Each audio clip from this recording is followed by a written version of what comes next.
ফলতার বেতাজ বাদশাহ জাহাঙ্গীর খান একসময় প্রাক্তন যেখানে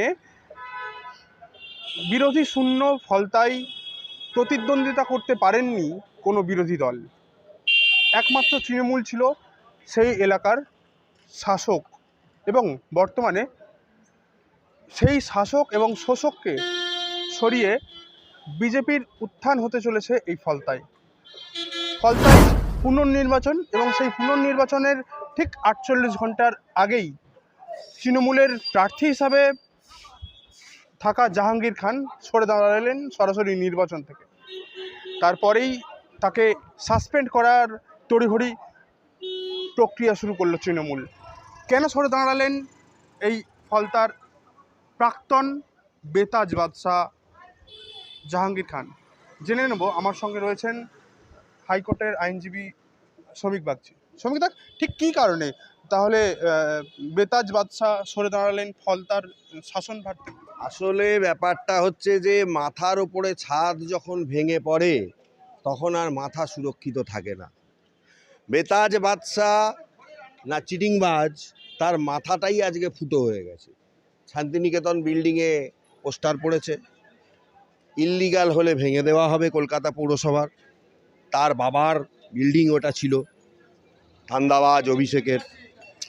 আচ্ছা, দুটোর বেশি সিকিউরিটি পাবে না, 25টা কনভয় নিয়ে ঘোরা তার অঘোষিত বড় বাবা অভিষেক এখন দু থেকে 3 জনের বেশি পুলিশ অফিসার পাবে না, অন্য এমপিরা যা পায়।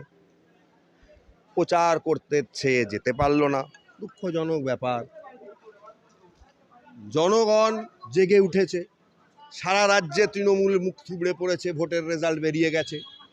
একটা দুটো বুথে টেপ লাগাতে গিয়ে পুরো বিধানসভাটা নির্বাচন বাতিল করে দিল নির্বাচন কমিশন। পুষ্পা ঝুঁকেগা নেহি, পুষ্পা ভাগ গিয়া। যাবে কোথায়? 70-এর বেশি এফআইআর জাহাঙ্গীর খানের নামে। কোথায় প্রচার করবে? সব জায়গায় হেরে বসে আছে। যেখানে প্রচার করবে আগে জনগণ বলবে, আগে এখন বিজেপি শাসিত সরকার বলবে আগে ওকে অ্যারেস্ট কর। কোথায় প্রচার করবে? তার অঘোষিত বাপ প্রচার করতে পারলো না, বেরোতেই পারলো না কলকাতা থেকে। এই হাইকোর্টে মামলা করে কেটে গেল। জাহাঙ্গীরের নামে মামলা, তাকে দৌড়ে আসতে হলো রক্ষা কবচ নেওয়ার জন্য। হাইকোর্ট রক্ষা কবচ দিল মাত্র 26 তারিখ অবধি। 24 তারিখ যখন দেখতো কয়েক হাজার ভোট পেয়েছে, আর আমাদের বন্ধু, আমাদের কলিগ, আমার সিনিয়র দাদা দেবাংশু পণ্ডা, ডায়মন্ড হারবার কোর্টের অ্যাডভোকেট, সে যখন কয়েক লক্ষ ভোটে তাকে হারিয়ে বেরিয়ে যেত, এখন তো আরও বেশি, আমার মতে হিসাবে প্রায় 4 লক্ষের কাছাকাছি লিড থাকবে দেবাংশুদার। যাই হোক, তো হারিয়ে যেত, তখন ফলতা কেন ওই ডায়মন্ড হারবার চত্বরে কোথাও সে থাকতে পারতো না। সে জানতো যে তার ভোট শেষ হবে আর সে ঢুকে যাবে জেলে।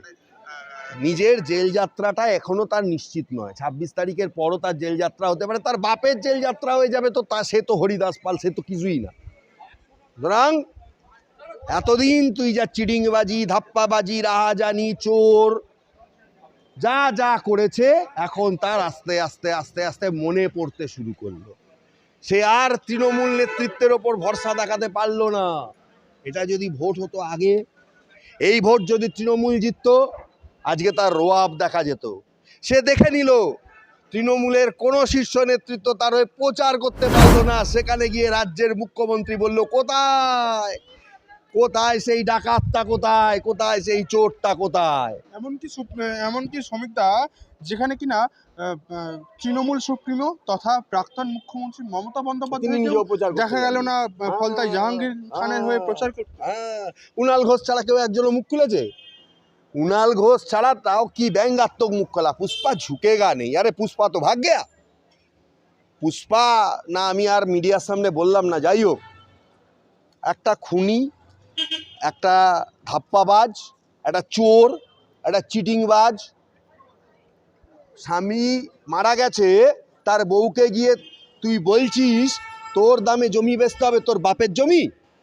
আজকে ওই মামলায় তোকে আমি ভেতরে ঢোকাবো। আয়, তোর কত ক্ষমতা আছে জাহাঙ্গীর খান, তোর কত ক্ষমতা আছে, তোর কোন বাপ পারে তোকে বাঁচায়, তখন আমিও দেখব। তোর বাপের জমি, স্বামী মারা গেছে, তুই তাকে গিয়ে থ্রেট দিচ্ছিস, লোকের ঘরের মেয়েকে তুলে নিয়ে গিয়ে তার সঙ্গে নোংরা ব্যবহার করছিস, প্রত্যেকটা ঘটনার হিসাব হবে। এবং এখানে কোনো বড় কথা নয়, প্রত্যেকটা প্রমাণ সহ হাইকোর্টের অর্ডার রয়েছে, আমার মক্কেলের মামলা হাইকোর্টের অর্ডার রয়েছে পরিষ্কার তার বিরুদ্ধে। তখনকার দিনে কোনো ব্যবস্থা নেয়নি পুলিশ, কেন? পুলিশ মন্ত্রী ছিল তখন প্রাক্তন মুখ্যমন্ত্রী মমতা বন্দ্যোপাধ্যায়। এখন কিন্তু পুলিশ মন্ত্রী পরিবর্তন হয়েছে, বর্তমান মুখ্যমন্ত্রী শুভেন্দু অধিকারী। সব ফাইল খোলা হবে। এবং আমি আপনাকে বলছি, হাইকোর্ট ভ্যাকেশন বেঞ্চ ওপেন হলেই আমি এটা কন্টেম্প মামলা ফাইল করব। হিসাব হবে সব। দুটো এফআইআর পেন্ডিং আমারই মক্কেলের করা কেসে, সব হিসাব হবে। আর বাকি যেগুলো আছে সেগুলোরও হিসাব হবে। पुष्पा कोথায় भाग गया ना अंदर चला गया, ये कोई अंदर में घुस गया पुष्पा, ऐसा हो गया पुष्पा का। তো যাই হোক, এখন ওকে আর দেখা যাবে না। এবং মোটামুটি ওর যে কটা পার্টি অফিস ছিল সেগুলো হাতছাড়া হয়ে গেছে। বেতাজ বাদশা এখন মুকুট ফুকুট সব পড়ে গেছে। মানে হচ্ছে যে রাস্তাতেও তার স্থান হচ্ছে না। আর দুদিন পরে শ্রীঘরে স্থান হবে। অর্থাৎ ফলতার বেতাজ বাদশা, কিন্তু আল্লু অর্জুন এর পুষ্পা হতে পারলো না, কিন্তু বেতাজ বাদশা এই জাহাঙ্গীর খান পুষ্পা রাজ খতম হয়ে গেয়া পুরা ফলতা মে, এমনটাই মন্তব্য করতে শোনা গেল হাইকোর্টের আইনজীবী শ্রমিক বাগচিকে।